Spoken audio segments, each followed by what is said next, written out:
азыр экинчи дүйнөлүк согуш деген теманын уланысына көңүл бурсак, ошентип 1939 жылы 1-сентябрда Польшага согуш баштагандан кийин Германия 1940 жылга карата Европанын почти бардык Батыш Европанын бардык өлкөлөрүн өзүнүн бийлигинин астына башкача айтканда басып алганда, жалгыз гана мына Франция мамлекетин болсо 1900 Францияны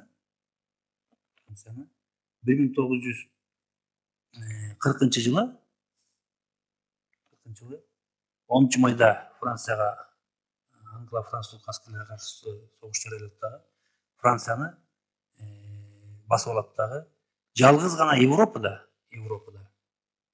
Гитлердин Батыш Европада Гитлердин бийлигине баш ийбей калган бир гана Англия мамлекети калган да. Англия мамлекети эмне себептен калган? Себеби бул аралда жайгашкан мамлекет болгондуктан ушул дагы бир чоң нерсе болгон дагы. Бирок Гитлер ага карабастан Англияны 1940 жылдын жай айынан баштап авиациялык бомбалоо дейт. Баягы асмандан бомбалап, бирок ошентсе дагы канча аракет кылса дагы Англия Германияга туруштук берип, жеңилип берген эмес да.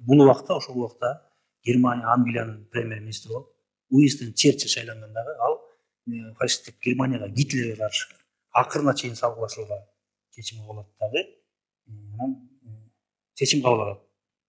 Бул болсо анти-Гитлерлик коалициянын эң биринчи фашисттик Германиянын Гитлердин үстүнөн болгон биринчи жеңиши эле да. Мына экинчи дүйнөлүк согушту баштоочулар кимдер болгон? Булар Германия, Италия жана Япония. Мына 3 мамлекет дүйнөнү кайра бөлүштүрүп алуу боюнча бир договорго кол коюшканда, ушул договордун негизинде Италия Түндүк Африкада, Алжир, Ливия, Египет деген мамлекеттерди басып алып, ушул Түндүк Африкада өзүнүн согуштук аракеттерин жүргүзсө, ал эми чыгышта Япония Манчжурияны басып алып, Индокытай жарым шарын басып алып, Азия только азиялыктар үчүн деген лозунгдун астында өзүнүн баягы империялык бир максаттарын ишке ашыра баштаганда, мына ушундай кырдаалда, согуштук кырдаалда СССР дагы жөн жатпастан баягы ушул убакыттын аралыгында 1940 жылдын жайынын аралыгында Латвия, Литва, Эстония, башкача Прибалтика республикаларын, Финляндиянын бир бөлүгүн басып алат дагы, өзүнүн территориясын кеңейтүүнүн аракетинде болгон да. Бул СССРдин кеңейиши Гитлерге жаккан эмес дагы. Гитлер СССРге каршы өзүнчө кампания даярдай баштайт дагы. 1940 жылдын декабрына карата Германияда Гитлер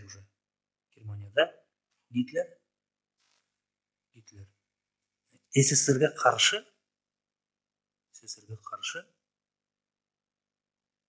согуштук план иштеп чыгат дагы. Ал согуштук пландын аты Барбарос деген жашыруун түрдө сакталган дагы. Гитлердин чөйрөсүнөн башка адамдар билген эмес да бул. Мына ушундай кырдаалда 7 декабрда 1941 жылы 7 декабрда АКШнын Тынч океандагы жанагы Гавай аралдарындагы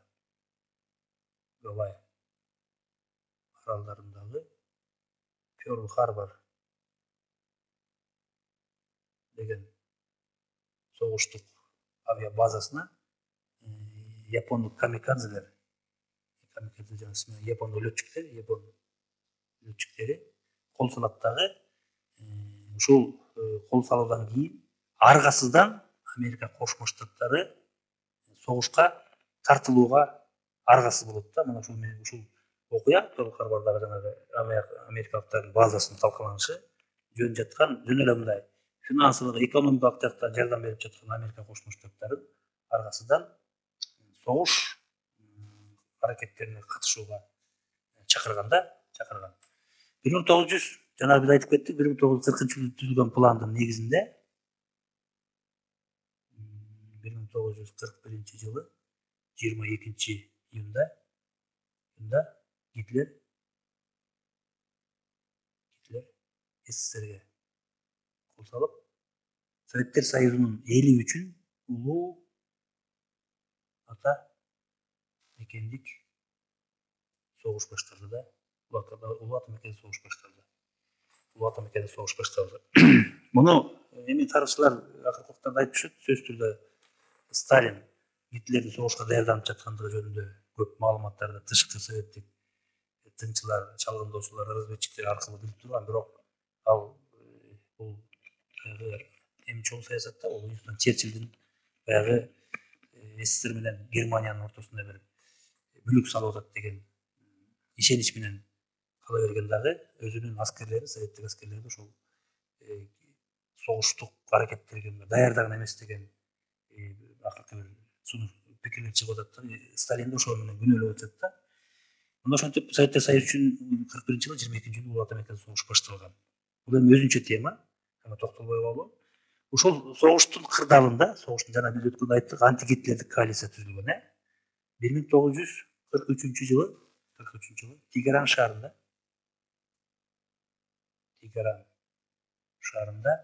3 мамлекеттин лидерлери, булар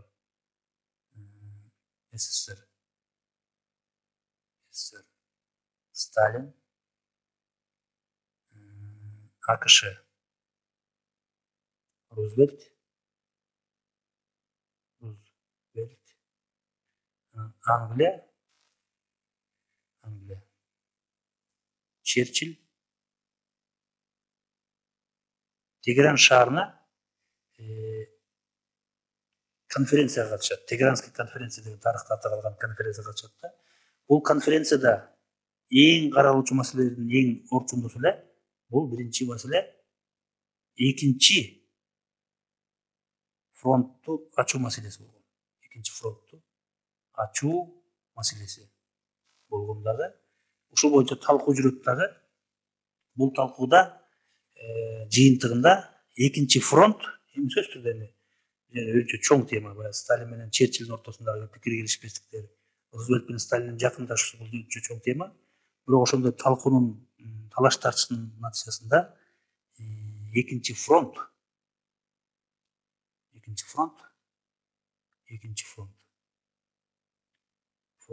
1944-жылы 6-июнда түндүк Францияда ачууга чечим чыгарылган. Бул 3 мамлекеттин ошол талаш тартышуусунун натыйжасында. Мына ошентип экинчи фронттун тагдыры дагы чечилген дагы. Андан кийинки маселелердин бири, бул Тегеран конференциясынын маселелердин бири баягы согуштан кийинки, согуш бүтөт, ошол согуштан кийинки Германиянын тагдыры дагы каралганда, Германиянын тагдыры. Бул маселе боюнча баягы Сталиндин 3 лидердин тең ой угулган дагы, бирок Сталиндин баягы сунушу менен Германиядан репарацияларды өндүрүп алуу, репарацияны эми түшүнсөңүз керек, баягы согушка кеткен чыгымдарды жеңилген өлкө, ошол жеңген өлкөгө дүйнөлүк жанагындай келишимдердин негизинде төлөп бериш керек да. Буну биз репарация деп айтабыз да. Ошол репарацияларды өндүрүп алуу болгон жана Германияны толук бир бүтүн мамлекет катары сактайбыз деп сүйлөшүшкөн да.